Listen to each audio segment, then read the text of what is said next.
আপনার বয়স কি 18? তবে আপনি একজন ভারতীয় ভোটার হয়েছেন।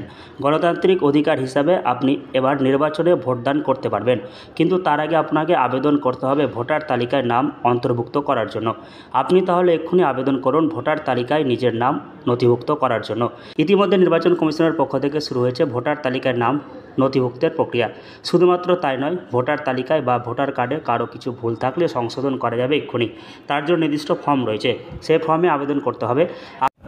ইলেকশন কমিশন আমাদের summary revision, special summary revision of electoral roll, সেটা কাল থেকে শুরু হতে চলেছে এবং সেটা 12ই ডিসেম্বর 2024 অবধি চলবে, প্রায় 1 মাস।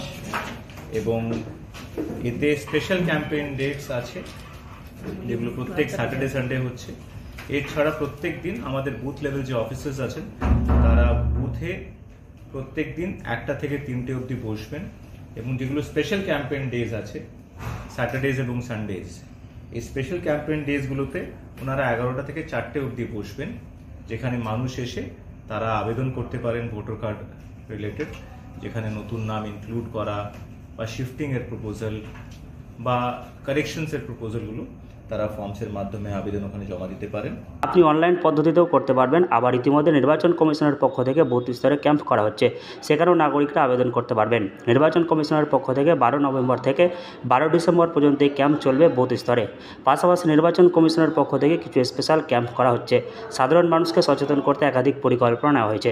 এবং ইতিমধ্যেই আমাদের র্যাশনালাইজেশন অফ পোলিং স্টেশনস, মানে পোলিং স্টেশন যে আছে, যেহেতু মানুষের সংখ্যা বাড়ছে প্রত্যেক বুথে, তো এই 1450কে আমরা কাট অফ রেখে, ভোটার সংখ্যাকে রেখে, আমাদের যে পোলিং স্টেশনস, যেটা যে লাস্ট ইলেকশন হয়েছিল আমাদের লোকসভা, ওতে পোলিং স্টেশন সংখ্যা ছিল মালদা জেলায় 3085।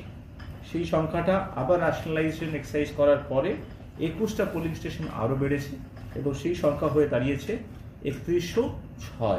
নতুন ভোটারদের তালিকায় নাম নথিভুক্ত করার জন্য নির্দিষ্ট ফর্মে আবেদন করতে হবে।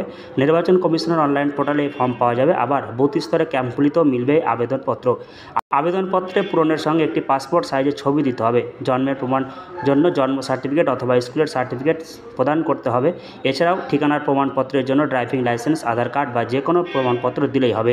এভাবে আবেদন করতে পারবেন নতুন ভোটাররা। মালদহ থেকে হলসিত সিংহ, লোকাল 18 বাংলা।